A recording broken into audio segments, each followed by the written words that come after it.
Hello friends, எல்லோரும் எப்படி இருக்கீங்க? இந்த வீடியோவில் என்ன பார்க்க போகிறோன்னா, கத்திரிக்காய் போட்ட தேங்காய் பால் குழம்பு தான். இது எப்படி செய்யலான்னு பார்க்கலாமா? என்னோடய ஸ்டைலில் எல்லாருக்கும் தெரிஞ்ச காரக்குழம்பு மாதிரி தான், கொஞ்சம் வித்தியாசமாக இருக்கும். இது டேஸ்ட்டும் நல்லா வித்தியாசமாக தான் இருக்கும்.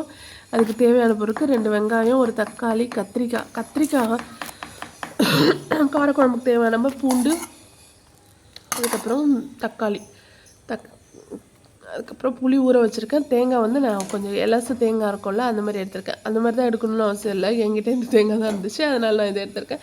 உங்ககிட்ட எந்த மாதிரி தேங்காய் இருக்கோ அதை எடுத்துக்கோங்க. அப்புறம் யாரெல்லாம் ஃபீல் பண்ணியிருக்கீங்கன்னு சொல்லுங்கள். அந்த கத்திரிக்காய் ஒரு கத்திரிக்காய் ஒரு டேஸ்ட்டாக இருக்குது. அது என்ன வித்தியாசம்னு எனக்கும் தெரில. அது எப்படி பார்த்து வாங்கணும்னு தெரில.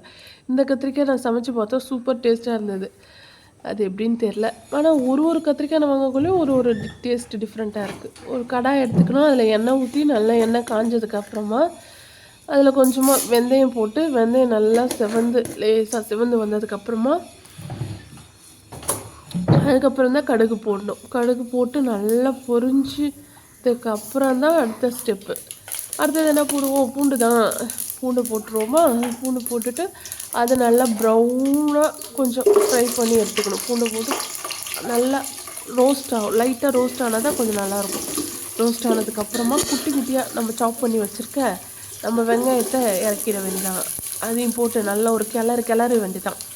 கிண்டிட்டு நல்லா வெங்காயம் எப்படி கண்ணாடி வதங்குற மாதிரி நல்லா வதங்கி வந்ததுக்கப்புறம் நம்ம வச்சுருக்க ஒரே ஒரு தக்காளியை குட்டி குட்டியாக சாப் பண்ணி அதில் போட்டு வதக்க வேண்டியது. ஆனால் இப்போ இருக்கிற தக்காளியை நம்ம என்ன அடுப்பில் வச்சு வதக்குன்னு வதக்கினாலும் தக்காளி அப்படியே தான் இருக்கார். அது ஏன்னு தெரியல. அதில் உப்பு கொஞ்சம் மஞ்சள் போட்டுட்டு திருப்பி ஒரு வதக்கிட்டு நல்லா வதங்கட்டும்.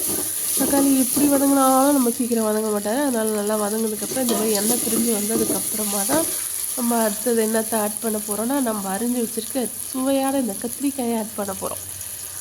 இந்த கத்திரிக்காய் ஆட் பண்ணி நல்லா வதங்கணுங்க.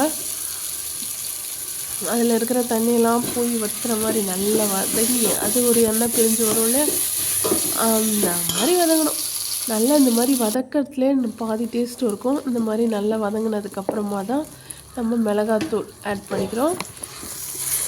நான் வேறு எதுவும் ஆட் பண்ண மாட்டேன். நான் இதிலே மல்லித்தூளும் கலந்து வச்சுருக்கேன். அதனால் மிளகாத்தூள் நல்லா ஆட் பண்ணிவிட்டு நல்லா ஒரு கிளறி விட்டுட்டு அதுக்கப்புறம் இது கூட என்ன ஆட் பண்ணோம்னா புளி தண்ணி நான் ஊற வச்சு தண்ணி சேர்த்து வச்சுருக்கேன். அதை எடுத்துக்கிறோம். அதுக்கப்புறம் நம்ம எடுத்து வச்ச தேங்காவை இந்த மாதிரி நல்லா அரைச்சி எடுத்துக்கிறோம். நான் பால் எடுத்து தான் ஆட் பண்ணணும். நீங்கள் நல்ல தேங்காய் எடுத்திங்கன்னா பால் எடுத்து தான் ஆட் பண்ணோம். இது நான் எலசு தேங்காய்ங்கிறதால இதில் பால் எடுத்தால் அந்த அளவுக்கு ஒன்றும் நல்ல மைய அரைஞ்சிடுச்சுங்கிறதால நான் அப்படியே போட்டுக்கிறேன். நீங்கள் தேங்காய் வச்சுருந்தீங்கன்னா அது பால் எடுத்துகிட்டு இதில் பால் மட்டும் ஊற்றிக்கோங்க. இது சூப்பராக ரெடி ஆயிடுச்சு. அவ்வளோதான். இந்த கத்திரிக்காய் காரக்குழம்பு, தேங்காய் பால் காரக்குழம்பு செம்மையாக ரெடி ஆகிடுச்சு. சாப்பாடை போட்டு இதில் ஊற்றி சும்மா சாப்பிட்டுட்டு இதுக்கு சைடிஷ்னால் பார்த்திங்கன்னா காரக்குழம்புக்கு வாழைக்காய் ஃப்ரை எப்படி இருக்கும் சொல்லுங்கள். உங்களுக்கு பிடிச்சிருந்துச்சுன்னா ஒரு லைக்கை தட்டுங்க. இந்த குழம்பு ட்ரை பண்ணிவிட்டு எப்படி இருக்குன்னு சொல்லுங்கள். என்னோடய சேனல் ஃபஸ்ட் டைம் பார்க்குற மாதிரினா சப்ஸ்கிரைப் பண்ணிக்கோங்க. பாய். கொஞ்சம் உப்பு கம்மியாக இருந்தது.